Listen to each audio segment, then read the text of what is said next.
Hello everyone and welcome back to Channel Update 2.0. Now I'm sorry, but I was not able to get this week's episode of Manor Lords recorded. I know. You'll be alright. We'll get through this together. But the reason is because I'm traveling again. But this time it's for a wedding, so that's a plus. And as I was trying to get this week's episode together, I was trying to buckle down and get everything recorded quickly, and I just wasn't happy with the product. It wasn't up to my standards, and I just wasn't happy. So I thought I would just put a pause on that and get to doing this channel update instead. So as I was trying to get Manor Lords together, I really just didn't have the time. And speaking of time, let's go ahead and jump into that. So this is my calendar, and I do my best to keep it up to date, but man, it is full. As I said in my last update, I'm a father of two and a husband with a full-time job. And because of my full-time job, my Monday through Friday is kind of full, and weekends are nearly free, but I'll get into why they're not so free in a minute. So as we look at the calendar here, the red is the weekends that I work, and I have subsequent days off, and that's the purple. Now anything in blue is things that my son does, and anything in pink is anything that my daughter does. The orange things are the things that they do together, and the green here, that's family time. I do enjoy my family time. But as far as the Monday through Friday goes, well, my son, he does music lessons, chess club, baseball, and he has some after-school classes. And as it's orange, my daughter also attends those after-school classes. And she also has gymnastics and her own music lessons and an art club that she does as well. Now, as far as the weekends go, yes, it does look like my weekends are pretty free, but my wife tends to work in the evenings. More of a mid-shift, but it goes into the evenings. So the days that I don't work the weekend, she's working. And that's kind of why my weekends end up being full. I still have to do all the day-to-day adult things, which nobody likes doing. Now, as far as the channel things go, first off, I want to say thank you. Thank you to all of my 149 subscribers. Without you guys, I absolutely would not continue doing this. You guys give me the motivation to keep trying and keep going about my YouTube stuff, and I enjoy it. And honestly, YouTube is a passion project for me. It's a hobby, and I do it in my spare time when I have it. And I try my best to put out a good product, the things that you guys would like to see. If you like it, just hit the like button. That's the easiest way for me to know that.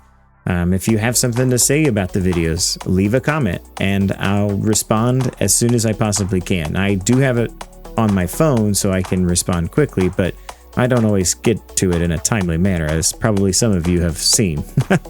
But this is the back end of what I see, and we're averaging about 6 subscribers a month, give or take. Sometimes it's more, sometimes it's less. Again, thank you so much for the subscriptions. You guys are awesome, amazing. And this is kind of the views and the things of that nature. I don't quite understand YouTube like most people do. The analytics kind of get me.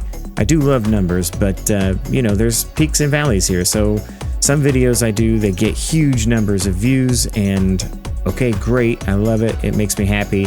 But then you have others that don't really do so well, and I thought they were a good episode, but everybody else didn't. That's okay though, it's not a big deal.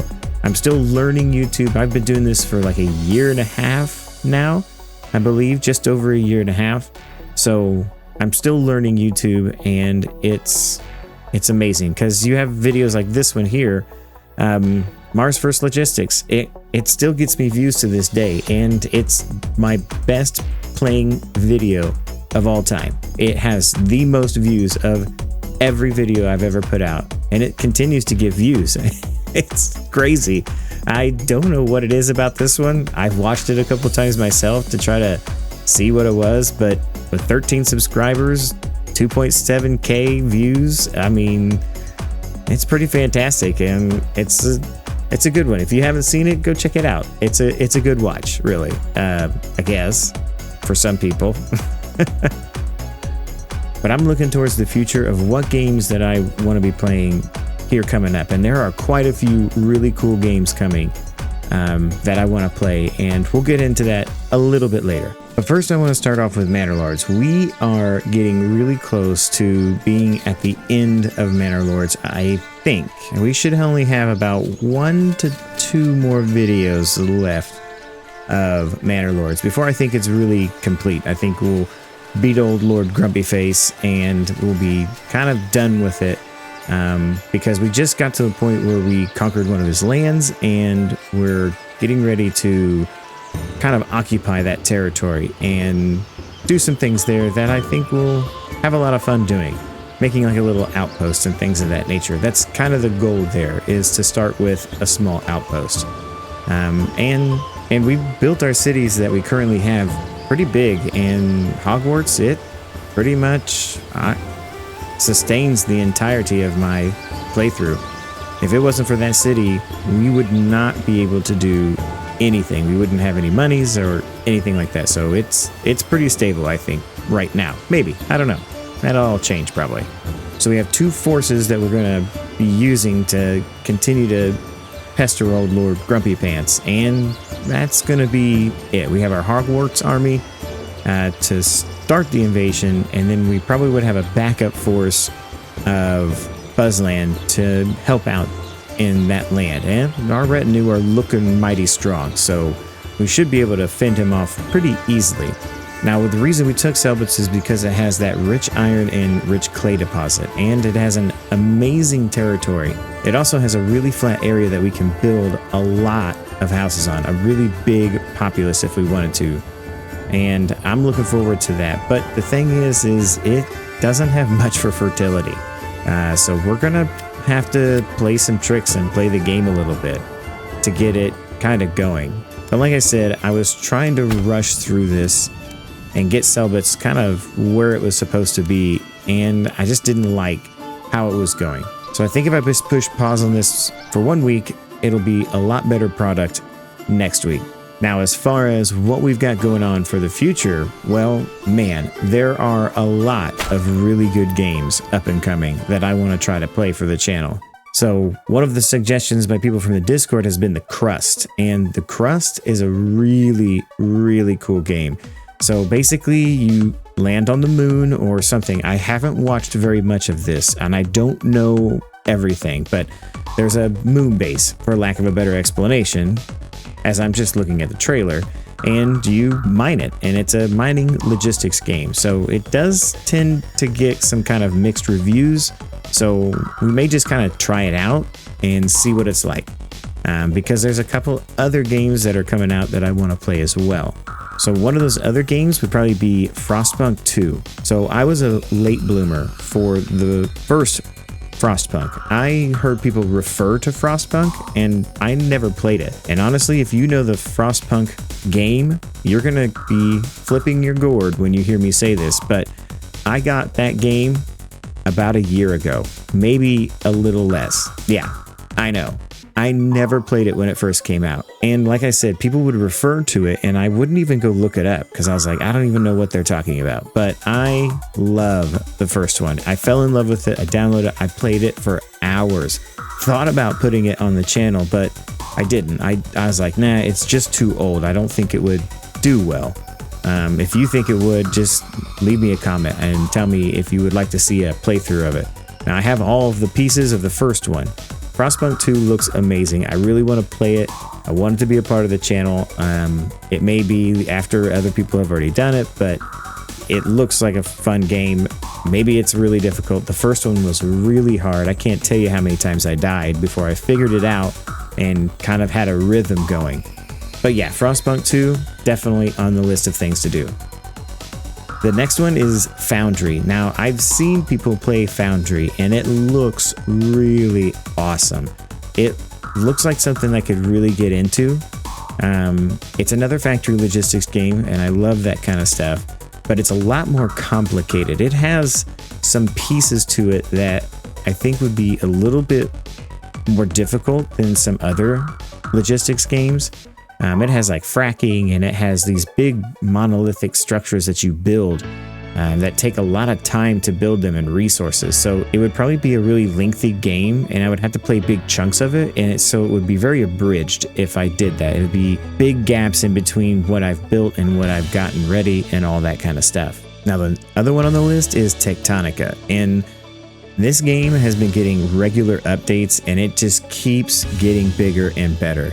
It's a lot like one of my favorite Factory games, and I bet you all know what I'm talking about. Take a guess in the comment section below. But it is getting regular updates, and it keeps improving on itself. The one thing that I would say for me is a negative about Tectonica is that it's releasing a bit of the story every time it updates. So that the story is already there, and it just keeps going. And it's a lot like, I think, what Raft did. Raft did the same thing, as well as Subnautica. Now, I can't remember if it was the first one or the Below Zero, but it just kept bringing out piece after piece of the story as you were going, and it just wasn't really something that I liked. I don't like it when they do things like that. I wish that they kind of kept the story under wraps until the full release, and then boom, they just let it all out. So that's kind of the reasons that I don't really want to play Tectonica right now. I want to wait for its full release, completely done kind of game. So we may play that, but it may be after 1.0. Now, the last game, if you haven't guessed, my favorite of all time is Satisfactory, and oh my gosh, it is coming to 1.0. I am so excited. Now, I've played Satisfactory since I believe update 5 or 6. It might have been right when 5 was ending and 6 was going up. And I played it for a little while there and got pretty far in it. And then I think it was update 6 or 7 that I kind of stopped playing it because I didn't want to ruin my experience with it. But when I say I stopped playing it, it was only after 578 hours. I mean, it's just a little bit of time on that game. Now, I know there's people out there that have way more hours than that, like way more hours than that, and have beautiful monolithic structures that they build, and it's so gorgeous. I mean, you can go onto the Reddit and see some amazing stuff. But as I said a long time ago, I'm just an average gamer. I'll make a building that looks like a building. I'll try to not make it look like a box, but it's probably gonna look like a box. But this is a game that I'm really looking forward to, and it is most certainly going to make an appearance on the channel. But as it is with this game, it takes a long time to produce a lot of the products. There's a painstakingly amount of time that it takes. So as I learned with Dyson Sphere, I'm going to have to manage my time really well, which is where we go back to that calendar. That calendar is going to be really handy in trying to keep myself focused on what I need to do to produce an episode every other week. I think just to give Satisfactory its due, make sure that everything gets done as I want it to. And then we can play another game on the side and have 2 different games every other week, meaning that like Satisfactory would get the first and the third week, and then other game would get the second and the fourth week. Something like that. I don't know. I'll have to really look and see how it does with time, and we may even have to take a break with it. My kids are about to go back to school, so I'll have to be dad doing homework and things of that nature and try to get, 6 or 7 hours to play the game a week. I mean, 8 hours minimum on some of these projects is what I would think it would take to get this thing done, if not more time. So if you got to the end, thank you so much. I appreciate all of the support. Check out the links in the description. As always, there are 2 links down there. One is for Discord, one is for Patreon. Feel free to support in any way you can, but the best way to support, as always, is to like and subscribe, as it does help the channel out. Hit the notification bell so you can be alerted of any time any content gets uploaded to the page. Click one of the buttons at the end of the screen to see some other games that I've played. Go ahead, click them, they're right there. And don't forget to keep gaming for the love of games. Bye now.